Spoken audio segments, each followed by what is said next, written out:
नमस्कार साथियों, आप सभी का अपने इस डिजिटल प्लेटफॉर्म पर हार्दिक स्वागत है। मैं राकेश। आज अपन जो राजस्थान की छतरियों के बारे में जानेंगे। एक प्रश्न आपको देखो यहाँ मिलता है, तो कुछ नहीं करना, आपको 2-3 बार देख लेना। छतरियों का कलेक्शन वो मैं करके लाया हूँ, लगभग 85 छतरियाँ लेके आए हैं अपन। तो उन छतरियों के बारे में अपन बात करेंगे, तो आप इनको देखिएगा। मैं एक एक पढ़ के आपको बता देता हूँ, बस सुनिएगा, देखिएगा। देखो, आहड़ की जो छतरी है वो उदयपुर में स्थित है। आहड़ की छतरी की बात पूछे आपसे तो आप कहेंगे उदयपुर में स्थित है। महाराणा उदय सिंह की छतरी की अगर बात करी जाए तो गोगोंडा उदयपुर में है। गफूर बाबा की छतरी की बात करें तो उदयपुर में है। नटनी का चबूतरा पिछोला झील उदयपुर है। महाराणा प्रताप की छतरी बांडोली गांव चामुंड सालुंबर ठिकाने में है। रैदास की छतरी चित्तौड़गढ़ दुर्ग में है। जयमल राठौड़ की छतरी भी चित्तौड़ में है। कल्ला राठौड़ की छतरी भी चित्तौड़ में है। पत्ता की भी चित्तौड़ दुर्ग में है। श्रृंगार चंवरी, जहाँ मीराबाई की चंवरी जहाँ रमाबाई की चंवरी थी, कुंभा की पुत्री, वो भी चित्तौड़ दुर्ग में है। रावत की 8 छतरियाँ हैं, ये बेंगू चित्तौड़ में है। उड़ना पृथ्वीराज की छतरी है वो कुंभलगढ़ दुर्ग में स्थित है, राजसमंद में। चटक की छतरी है वो बलीचा गांव के अंदर राजसमंद में है। जगन्नाथ कछुआ की छतरी मांडल भीलवाड़ा में है। और गंगाबाई की छतरी है वो गंगापुर भीलवाड़ा में है। आगे बढ़ते हैं, देखिएगा। राणा सांगा की छतरी मांडलगढ़ भीलवाड़ा में है। अमरगढ़ की छतरी है वो बागोर भीलवाड़ा में है। केसरबाग की छतरी बूंदी में है। घासपूस की छतरी भी बूंदी में स्थित है। छारबाग की छतरी कोटा में है। संत पीपा की छतरी गागरोन दुर्ग के अंदर स्थित है। थानेदार नाथू सिंह की छतरी शाहबाद 12 में है। खांडेराव होलकर की छतरी है वो गांगर सोली डिग में है। डिग नया जिला बन गया। कुत्ते की छतरी देखो रणथंबोर में बनी हुई है। एक खंबे की छतरी सवाई माधोपुर में है। राव गोपाल सिंह की छतरी करौली। बोहरा भगत की छतरी भी करौली है। गटोर की छतरिया जयपुर में है। स्वाई ईश्वर सिंह की छतरी है वो जय निवास बाग जयपुर में है। राजा मान सिंह प्रथम की छतरी हाड़ीपुरा आमेर में स्थित है। गुसाइयों की छतरी देखो मेड़ गांव विराटनगर कोटपुतली बहरोड के अंदर स्थित है। इसी प्रकार देखो 80 खंभों की छतरी आपसे पूछे तो 80 खंभों की छतरी आप बताएंगे मुंशी महाराणी की छतरी, जो कि अलवर में स्थित बताई जाती है। फिर उसके बाद में देखो खंभे पूरे निपटा देते हैं अपन। 84 खंभों की छतरी है वो 84 खंभों की छतरी अपने पास है वो देवपुरा गांव बूंदी वाली है। 32 खंभों की छतरी रणथंबोर सवाई माधोपुर में है। टहला की छतरी सरिस्का में है। नेड़ा की छतरी नेड़े आजा अलवर में है भाई। फतेह गुबंद वाली छतरी अलवर में है। बंजारों की छतरी लालसोट दौसा में स्थित है। राम गोपाल पोदार की छतरी रामगढ़ सीकर में। चांद सिंह की छतरी गनेड़ी सीकर में। जोगीदास वाली उदयपुर वाटी में है। रामदत्त गोयन का साहब जब भी आए तो डुंडलोद आएगा। रावसेका की छतरी परशुरामपुरा में है। दाहर सेन की छतरी अजमेर में। आतेड़ की छतरी भी अजमेर में है। अमर सिंह राठौड़ की छतरी नागौर। लाछा गोजरी की नागौर में है। जयप्पा सिंधिया की छतरी ताऊसर नागौर, जहाँ की नागौरी मेथी बड़ी फेमस है। बदनौर की छतरी है वो ब्यावर में है। ब्यावर अब नया जिला बन गया है, पहले अजमेर के अधीन आता था। देखो जोत सिंह की छतरी की बात करें तो बदनौर में है, भीलवाड़ा के पास की जगह है। रसिया की छतरी टोंक में स्थित है। राव चंद्रसेन की सारण की पहाड़ी पाली में स्थित है। नटनी की छतरी कालका पहाड़ी जालोर में स्थित है। महाराव मान सिंह की छतरी अचलगढ़ सिरोही में है। जसवंत थड़ा जोधपुर में स्थित है। इसको अपन राजस्थान का ताजमहल भी कहते हैं, या ताजमहल का अग्रगामी भी इसको कहा जाता है। मामा भानजा की छतरी देखिएगा जोधपुर में है। कीरत सिंह सोढ़ा की जो छतरी है वो जोधपुर में है। सेनापति की छतरी जोधपुर में स्थित है। गोराध्याय की छतरी है वो मंडोर जोधपुर में है। पंचकुंड की जो छतरी है वो मंडोर में स्थित है। कागा की छतरी जोधपुर में है। प्रधानमंत्री की छतरी जोधपुर। दीवान दीपचंद जोधपुर में। बख्तावर की छतरी मंडोर में स्थित है। 20 खंभों की छतरी जोधपुर में है। आहड़ा की छतरी भी कहाँ आपकी जोधपुर में स्थित है। ऐसे देखिएगा, 1-2 छतरी और ले लेते हैं। महामंदिर जोधपुर है ही, जो कि नाथ संप्रदाय का सबसे बड़ा मंदिर भी कहा जाता है, जो मानसिंह द्वारा बनाया गया था। आगे बढ़ते हैं, देखिएगा। फटाफट आपको देख लेने मोटी मोटी छतरियाँ हैं। देखो एकाश करण राठौड़ की छतरी जैसलमेर। पालीवालों की जैसलमेर में। पालीवाल तो खड़ीन खेती भी तो किया करते हैं, वही है। मुमल की मेड़ी जैसलमेर में। देवीकुंड सागर बीकानेर में है। गंगा सिंह शार्दुल सिंह की छतरी बीकानेर में है। टेसीटोरी की छतरी भी बीकानेर के अंदर है। इसका नाम था LP टेसीटोरी। ये राजस्थानी भाषा के लिए बड़ा काम करता है, वो ये आदमी था। साधु गिरिधापति की छतरी कोलायत बीकानेर में है। राव जैत सिंह की छतरी हनुमानगढ़ में है। दुर्गादास की छतरी रामपुरा MP में है। और पृथ्वीराज तृतीय की छतरी गजनी अफगानिस्तान के अंदर स्थित है। तो पृथ्वीराज तृतीय की पूछे आपको अजमेर नहीं बतानी है, गजनी बतानी। गजनी नाम की फिल्म भी आई थी, तो गजनी जगह। अब देखो अपन जो है वो राजस्थान के नेक्स्ट की बात करें तो राजस्थान के अपन महलों की बात करेंगे। तो देखिएगा राजस्थान के महलों की थोड़ी थोड़ी बात करते हैं, आइएगा। देखो सबसे पहले अपन बात करेंगे एक महल जिसका नाम हवा महल। ये देखो आपका हवा महल है, सुंदर सी इमारत आपको दिख रही होगी, ये राजस्थान का हवा महल है, आपने प्री वेडिंग की शूटिंग में देखा भी होगा। देखो इसके बारे में बात करें, देखो जयपुर में भगवान श्री कृष्ण के मुकुट जैसा दिखाई देने वाला अर्ध अष्टभुजाकार जो महल है उस भाई प्रताप सिंह ने बनवाया था और 1799 में बनवाया था। तो देखो ये आपको दिख रहा होगा पिरामिड के आकार का है, ऐसा लगता है कि भगवान श्री कृष्ण का मुकुट ही हो। इसका जो निर्माण है वो सवाई प्रताप सिंह करवाते हैं। सवाई प्रताप सिंह जी जो है वो कृष्ण भक्त थे, भगवान कृष्ण में उनकी आस्था थी, श्रद्धा थी, इसलिए उन्होंने उन्हीं को समर्पित ये बनवाया था। देखो इसकी 5 मंजिल है, सबसे नीचे वाली मंजिल को शरद मंजिल कहते हैं, फिर जस्ट ऊपर रतन मंजिल, फिर विचित्र, फिर प्रकाश और सबसे ऊपर हवा आती है। तो ऊपर वाली का नाम हवा मंजिल भी या मंजिल भी कहते हैं, मंदिर भी कहते हैं। तो देखो 5 मंजिल आपको याद करनी है कि शरद, रतन, विचित्र, प्रकाश और हवा। शरद, रतन, विचित्र, प्रकाश और हवा, ये आपके पास क्या मिलेंगी 5 मंजिल है। इसका देखो वास्तुकार पूछे, इसका मिस्त्री पूछे आपसे तो लालचंद उस्ता था। हवा महल जो वो बलुआ पत्थर से बना हुआ है जो कि राजस्थान में वास्तुकला और मुगल शैली, राजस्थानी और मुगल दोनों का ही मिला जुला रूप है। इसमें देखो छोटे छोटे झरोखे हैं, खिड़कियां हैं और ये खिड़कियां 953 बताई जाती है। देखो इस तरह का ये खिड़की, ये खिड़की, ये खिड़की कहते हैं। इस प्रकार के जो झरोके हैं ये 1 नहीं 2 नहीं, ये 953 के बराबर है, लगभग 953 इसमें खिड़कियां बताई गई हैं। देखो हवा महल के लिए एक आदमी था, अंग्रेज अधिकारी जिसका नाम था एडविन अर्लॉन्ड। ये कहता है कि अल्लादीन का चिराग भी इससे अधिक मोहक निवास स्थान सृष्टि नहीं कर सकता और न ही पेरीबिनान के रजत मुक्ता महल इसके अधिक सुरम्य होगा। यानी इसकी तुलना करते हैं और तुलना करिए एक तो पेरीबिनान के रजमुक्त महल से और दूसरी तुलना करिए अल्लादीन के चिराग से कि जैसे अल्लादीन का चिराग होता है वो भी इतना सुंदर महल नहीं बना सकता जितना ये हवा महल बना हुआ है। आगे बढ़ते हैं, देखिएगा और मोटे मोटे महल जो खास खास महल हैं उन्हीं के बारे में अपन चर्चा करेंगे, मुख्य मुख्य वाले। देखो अगली बात करें अपन तो देखो एक महल है जिसका नाम है अल्बर्ट हॉल। ये देखो महल बना हुआ है जिसका नाम अल्बर्ट महल है या अल्बर्ट हॉल भी है। ये आपका अल्बर्ट हॉल बना हुआ है, नहीं अल्बर्ट देखो ऐसे लिखा है अल्बर्ट। ये आपका है अल्बर्ट हॉल की अगर बात करें तो ये अल्बर्ट हॉल की अपन यहां बात करते हैं। देखिएगा ये आपको दिख रहा होगा चित्र में, ये अल्बर्ट हॉल है। इसके बारे में मैं जानकर देखिएगा। देखो 1876 में प्रिंस ऑफ वेल्स यानी वेल्स का राजा यहाँ आया था। तो ये राजा ही क्या करता है, अल्बर्ट हॉल की नींव रखता है। इसका जो डिजाइनर था उसका नाम था सर क्विंटन जैकब। पूछ सकता आपसे कि अल्बर्ट हॉल के वास्तुकार कौन है, डिजाइनर कौन है, तो सर स्विंटन या स्विंटन जैकब है। इनका नाम जो है वो लंदन के अल्बर्ट संग्रहालय के नाम पर रखा गया है। ये रामनिवास बाग के बीच में जब जयपुर जाएंगे तो। और देखिएगा इसका जो निर्माण है वो इंडो सार्सनिक स्थापत्य कला यानी इंडिया और सार्सनिक जो स्थापत्य कला इन दोनों का मिला जुला रूप इसमें देखने को मिलता है। यही आपका एक महल है जिसका नाम है अल्बर्ट महल। इसका आप दर्शन भी कर सकते हो। देखिएगा ये आपका अल्बर्ट हॉल है। आगे बात कर देखिएगा, आगे एक महल है जिसका नाम अपन करेंगे जग निवास महल या जय निवास महल। देखिएगा जग निवास तो करपीछोला झील के पास है, यहाँ अपन बात करते हैं जय निवास महल की। देखो महाराजा जयसिंह द्वितीय द्वारा बनाया गया है जय निवास महल है, जयपुर में स्थित है। आजकल इसको अपन सिटी पैलेस के नाम से भी जानते हैं। सिटी पैलेस में आजकल बताते हैं कि सबसे बड़ा चांदी का पॉट यानी बर्तन भी यहाँ रखा गया है। मुख्य द्वार को त्रिपोलिया भी अपन कहते हैं। इसमें यूरोपीय तथा भारतीय भवन पद्धति का मिश्रण है। इसी परिवार में सवाई माधो सिंह द्वारा निर्मित मुबारक महल भी स्थित है और ये मुबारक महल ही बनाया गया था जहां अतिथि रहते थे। यहाँ विश्व का सबसे बड़ा चांदी का पात्र भी रखा गया जय निवास के अंदर, यानी रामनिवास बाग में स्थित है जय निवास। और जय निवास में भी एक महल और बना दिया गया जिसका नाम रखा गया मुबारक महल। देखो मुबारक महल की बात करें, देखो जयपुर में स्थित निर्माण सवाई माधो सिंह करवाता। देखो कंफ्यूज नहीं करने का, जय निवास तो जय सिंह द्वितीय का है और जो मुबारक महल है ये माधो सिंह का है। तो मुबारक महल का निर्माण माधो सिंह ने करवाया था। दूसरा माधो सिंह है। मुगल, यूरोपीय और राजपूत शैली का प्रयोग किया गया है। और यहीं देखो चंद्र महल एक और है, सिटी पैलेस में एक महल और है जिसमें 7 मंजिल बनी हुई है जिसको अपन चंद्र महल के नाम से भी जानते हैं। और ये जो चंद्र महल है ये देखो सवाई जयसिंह बनवाता दोबारा, यानी 3 चीज होगी यहाँ।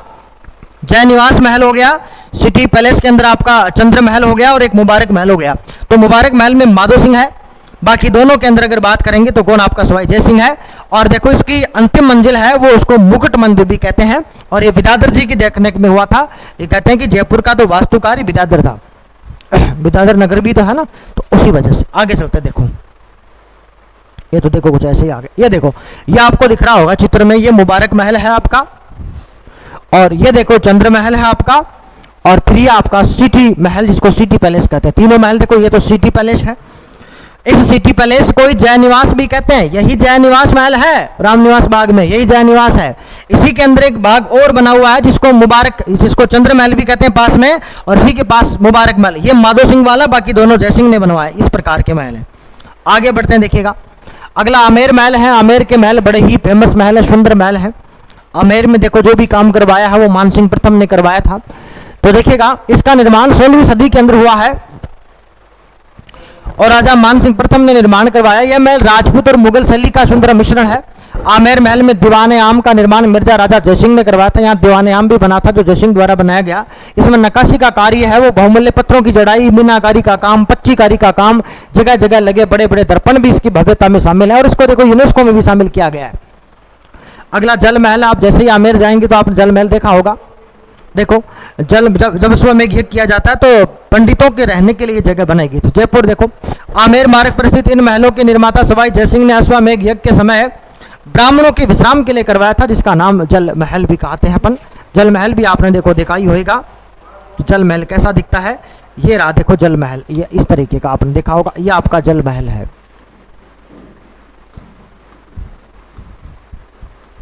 इस तरीके का, पास से रास्ता जाएगा वो वाला है जल महल। आगे बढ़ते हैं, देखिएगा डिग के महलों की बात करें। देखो भरतपुर जिले में डिग, आजकल तो डिग भी है एक जिला, तो भरतपुर जिले का डिग है। इसमें भव्य राजमहल सुंदरता के लिए जाना जाता है। यहाँ प्रारंभिक महल राजा बदन सिंह ने बनवाए थे और जयपुर के महाराजा सवाई जयसिंह के सामंत थे। 18वीं सदी के मध्य जाट राजा सूरजमल ने डिग के अधिकांश राजमहलों का निर्माण करवाया था। इसमें सूरज भवन है, गोपाल भवन है, कृष्ण भवन है, ये देखो बड़े दर्शनीय है। सभी राजभवनों में गोपाल सागर जलाशय की पाल पर बना हुआ गोपाल भवन सबसे सुंदर और मनमोहक भी है। तो पूछ सकता गोपाल भवन कहाँ, तो बता देंगे भरतपुर में, जहाँ डिग के महल बने हुए वहीं आपका गोपाल भवन भी बना हुआ है। आगे बढ़ते हैं, देखिएगा और अगर मैं बात करूं तो देखिएगा हाँ जी, देखो डिग के जल महल अपने निर्माण के समय से ही रंगीन फुहारों के लिए विशेष प्रसिद्ध है। डिग भरतपुर का ग्रीष्मकालीन विश्राम स्थल रहा करता था। भरतपुर के अंदर डिग जो है, डिग देखो डिग्गी अलग है, डिग्गी मालपुरा में आता है, डिग अपना भरतपुर में आता है। तो ये विश्राम गृह के रूप में इसको बनाया गया था। आगे देखो एक लालगढ़ पैलेस और है जो कि लालगढ़ यानी बीकानेर से संबंधित होता है। देखिएगा लालगढ़ पैलेस, देखो यह महल बीकानेर में स्थित है। इसका निर्माण जो 1902 के अंदर महाराजा गंगा सिंह का बाप था जिसका नाम था लाल सिंह, उसकी स्मृति में लालगढ़ पैलेस का निर्माण करवाया था। और लालगढ़ पैलेस में देखो लाल पत्थरों का निर्माण है, तो लालगढ़ नाम पड़ गया इसका। तो इसमें लाल पत्थर है और देखो ये जो है वो राजपूत, इस्लामी और यूरोपीय वास्तुकला का मिश्रण था। ये लाल सिंह, आपको पता है गंगा सिंह तो बड़ा ही रोमांटिक आदमी था। इसका पर्सनल विमान भी होता था जिसको गंगा रिसाला कहते थे। ये अमेरिका, इंग्लैंड में खूब घुमा करता था, इंग्लैंड में ज़्यादा घुमा करता था। तो सीधी सी बात है इंग्लैंड का प्रभाव तो पड़ेगा, राजपूत है और इस्लाम पहले आया ही है। वास्तुकार का नाम है यही वही, देखो जैकब दोबारा आ गया है। तो सर क्विंटन या स्वीकंटन जैकब ने इसकी तैयारी करी है। और वर्तमान में एक हिस्से में यहाँ पर जो शार्दुल म्यूजियम भी चलता है और यहीं पर एक शार्दुल स्पोर्ट्स कॉलेज भी चलता है। तो वो शार्दुल म्यूजियम भी इसी के हिस्से में स्थित है। अब आपको लेके जाते हैं, देखो सिटी पैलेस में, सिटी पैलेस दो हैं, एक सिटी पैलेस आपका जयपुर वाला और दूसरा सिटी पैलेस आपका उदयपुर वाला। तो हम उदयपुर चल रहे हैं। देखिएगा 1725 में निर्मित उदयपुर के सिटी पैलेस की तुलना इंग्लैंड के विंडसर महलों से की जाती है कि जैसे इंग्लैंड के विंडसर महल हैं वैसे ही सिटी पैलेस बना हुआ है। सिटी पैलेस का सूरज गोखड़ा, बादल महल, शीश महल, कृष्ण महल ये बड़े ही मिनिएचर पेंटिंग के रूप में दर्शनीय है। यहाँ भीम विलास, चीनी चित्रशाला, मोर चौक, ये 5 मंदिरों का सौंदर्य यहाँ मिलता है देखने को।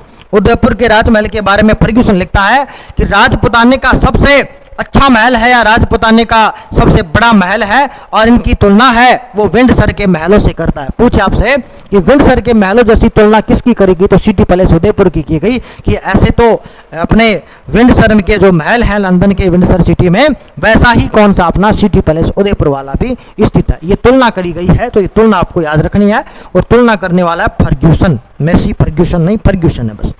आगे देखो दो हैं, एक तो जग निवास और एक जग मंदिर है। दोनों उदयपुर में पिछोला झील के किनारे बने हुए हैं। तो पहला जग निवास महल की बात करें तो उदयपुर के पिछोला झील पर तैरता हुआ श्वेत लेक पैलेस है झील के ऊपर बना हुआ जग निवास अथवा जग मंदिर का सौंदर्य पर्यटकों को आकर्षित करता है। इस महल का निर्माण जो 1746 के अंदर महाराणा जगत सिंह ने करवाया था। और देखो जब 1857 की क्रांति होती है उस दौरान अंग्रेज परिवार भी शरण लेते हैं जग मंदिर में, और शाहजहां ने भी यहाँ शरण ली है। तो वो जगह भी आपको दिखाते हैं, वो जगह आपकी एरी जग मंदिर।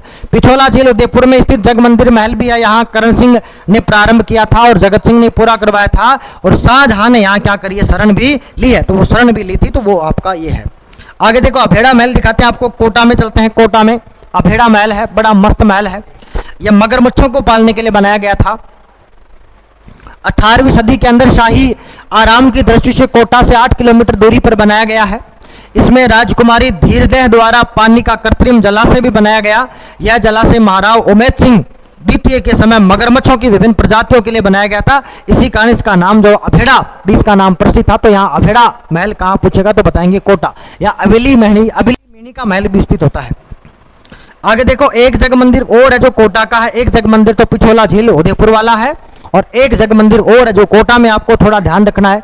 कोटा के महाराव दुर्जन साल की महारानी थी जिसका नाम था ब्रज कंवर। इस ब्रज कंवर ने यहाँ कृत्रिम जलाशय बनाया था। किशोर सागर व जग मंदिर का निर्माण करवाया था, जिसका निर्माण 1743 से। देखो आपको इनमें डेट नहीं रखनी है, इतने सारी डेट याद रखेंगे अपन तो फिर कैसे याद होगा। आपको सिर्फ याद रखना कि कौन सा मंदिर कहाँ है बस। अगर जग मंदिर आए और अगर पिछोला आए तो पहले आंसर पिछोला करेंगे भाई। अगर आंसर आ जाए पहले पिछोला तो पिछोला करेंगे। मान लो पिछोला नहीं आया है फिर कोटा है तो आंसर कोटा ठोक देंगे। ऐसे आपको थोड़ा थोड़ा इनका ध्यान रखना है। आगे देखो आपको और बताएं, एक है उमेद महल और आता है। 2-3 महलों की बात अपन और कर लेते हैं, देखिएगा। देखो अगला अपने पास है उमेद महल। देखो उमेद महल जोधपुर में है भाई। उमेद महल तो आजकल चर्चा में भी रहता है। बड़े बड़े बॉलीवुड स्टार यहाँ शादियां भी करते हैं, महंगा भी है उमेद भवन पैलेस। जोधपुर में महल चित्र की पहाड़ी पर स्थित है। इसका नाम चित्र पैलेस भी पड़ गया है। यह अकाल रात कार्य में बनाया गया था। अकाल रात कार्य का मतलब होता है जैसे नरेगा नहीं चलती थी क्या पहले, मान लो अकाल पड़ गया तो लोगों को रोजगार कैसे देंगे, तो कहेंगे कोई काम भी करवा लेंगे, काम के बदले लोगों को अनाज भी दे देंगे, तो वो अकाल राहत हो जाएगा, लोगों को अकाल से राहत भी मिल जाएगी। 1929 में राजा उमेद सिंह ने बनवाया 5 सितारा होटल, 5 स्टार होटल चलता है यहाँ पे, जो कि हेरिटेज होटल में विकसित है, और ये बहुत ही महंगा भी है, कॉस्टली भी है। यहाँ एक रात के साथ साथ 8-8 लाख रुपए भी लगते हैं। तो वो आपका उमेद भवन पैलेस है, जहां प्रेम रतन धन पायो फिल्म की शूटिंग भी हुई थी, वो जगह है। अब देखो अगला एक ही खंबा है, तो जोधपुर में स्थित है। इसका निर्माण महाराजा अजित सिंह के शासनकाल में शुरू हुआ। एक थंबा महल को एक प्रहरी मीनार भी कहा जाता है, और एक थंबिया पूछे तो वो डूंगरपुर में। देखो एक थंबा पूछे तब तो जोधपुर में है, और एक थंबिया पूछे तब आप कहेंगे डूंगरपुर में। तो एक थंबिया कहां, डूंगरपुर में है। अगला आपके पास है देखो तलहटी महल। तलहटी यानी किसी पहाड़ी के तलहटी में होगा, और पहाड़ी पर एक दुर्ग है जिसका नाम है मेहरानगढ़। तो देखो मेहरानगढ़ की तलहटी में एक विशाल चट्टान पर राजा सूर सिंह की रानी सौभाग्य देवी ने इन महलों का निर्माण करवाया था। वहीं देखो राय का बाग पैलेस भी है, जो कि आपके जोधपुर में स्थित है। तो आप राय का बाग भी देखेंगे, राय का बाग पैलेस। और राय के बाग पैलेस में दयानंद सरस्वती ने इसी राय के बाग पैलेस के अंदर अपने है वो उपदेश भी दिए थे। आगे देखिएगा एक बादल विलास महल है, जो कि जैसलमेर में स्थित है, और इसका निर्माण जो राव बेरीशाल ने करवाया था। एक चित्र महल है, बूंदी की चित्रशाला प्रसिद्ध है। तो बूंदी के महल सभी दीवारों पर, छतों पर सुंदर आकर्षक चित्र पेंटिंग तो चित्र महल है। चित्र महल के आंतरिक हिस्से पर महाराजा उमेद सिंह ने आदेश पर चित्रशाला का निर्माण भी हुआ था। चित्र महल पूछे तो बूंदी में, क्योंकि बूंदी की चित्रकला पशु पक्षियों के चित्रों के लिए जानी जाती है, तो वो बूंदी वाला भी चित्र महल भी आप इसको संज्ञा दे सकते हैं। ये अपन फास्टली चलेंगे क्योंकि ये मैंने पहले वाईटी पे पढ़ाया हुआ टॉपिक भी है। वाईटी यूट्यूब पे मैंने करवाया भी था, पर ताकि आपको ऐप में दिक्कत नहीं हो इसलिए मैं इसको फटाफट पढ़ाई दे रहा हूँ। देखो अगला रंग महल। बूंदी का रंग महल का निर्माण छत्रसाल ने करवाया था। बूंदी में रंग महल है, ये भित्ति चित्रों के लिए जाना जाता है। अब आते हैं देखो अपने खेतड़ी महल। आप याद करेंगे कि खेतड़ी महल खेतड़ी में नहीं है, खेतड़ी महल झुंझुनू में। कहाँ झुंझुनू में, खेतड़ी महल खेतड़ी में नहीं। देखो खेतड़ी महल झुंझुनू का हवा महल भी इसको कहते हैं। हालांकि इसमें कोई खिड़की नहीं है, फिर भी इसको हवा महल के नाम से जाना जाता है। यहाँ हमारे स्वामी विवेकानंद जी भी आए थे, क्योंकि स्वामी विवेकानंद जी को अमेरिका जाने का प्रबंध वो खेतड़ी के महाराजा ने किया था, अजीत सिंह वो राजा था। तो देखो खेतड़ी महल का निर्माण भोपाल सिंह ने करवाया है। आश्चर्यजनक बात है कि इस खेतड़ी महल में किसी प्रकार का कोई झरोका नहीं है, फिर भी इसको अपन हवा महल के नाम से जानते हैं, तो वो खेतड़ी महल हो जाएगा। आगे बढ़ते हैं, देखिएगा आ गया था अपने पास सुनहरी कोठी टोंक में, बड़ा प्रसिद्ध है, बस इतना याद करना आपको कि सुनहरी कोठी टोंक में। फिर भी मैं आपको पूरा बता देता हूं। टोंक शहर में बड़ा कुआ के पास नजरबाग में सुनहरी कोठी स्थित है। पूर्व दिशा के अंदर यह शीश महल के नाम से जाने जाती है, पहले इसको शीश महल भी कहते थे। सुनहरी कोठी की दीवारों छतों पर कांच, रत्न जड़ित सोने के बैल बुटे, फूल पत्तियां, पच्चीकारी, मीनाकारी का काम भी हुआ है। सुनहरी कोठी का निर्माण नवाब वजीउद्दौला ने करवाया था और कहते हैं कि उस टाइम पर इसकी लागत 10 लाख रुपए आई थी। कब? 1824 में। तो 10 लाख रुपए की क्या कीमत होगी आप सोचिएगा थोड़ा। राजस्थान सरकार ने 7 मार्च 1996 को इसको ऐतिहासिक स्मारक भी घोषित कर दिया गया। तो सुनहरी कोठी याद करेंगे, टोंक में स्थित है। बस इतने से काम हो जाएगा आपका कि सुनहरी कोठी कहां, तो आप बताएंगे टोंक में स्थित है। 2-3 महल और है देखो, उसके बाद हवेलियों की तरफ जाएंगे अपन नेक्स्ट वीडियो में। जूना महल है देखो, डूंगरपुर में स्थित है। इसका निर्माण राव वीर सिंह ने करवाया था। करौली का राजमहल है, करौली में स्थित है, हर कोई बता देगा। और देखो करौली में खास बात है, जब करौली का राजमहल बना हुआ है तो उसके चारों चंदन के वृक्ष हैं। तो जैसे ही हवा चलती है तो वहां बड़ी खुशबू आती है। तो 50 चंदन के वृक्ष में यह आपके राजस्थान के महल जो हैं वो यहाँ कंप्लीट होते हैं। अगला टॉपिक अपन लेंगे राजस्थान की हवेलियां। तो धन्यवाद आपका, जय हिंद।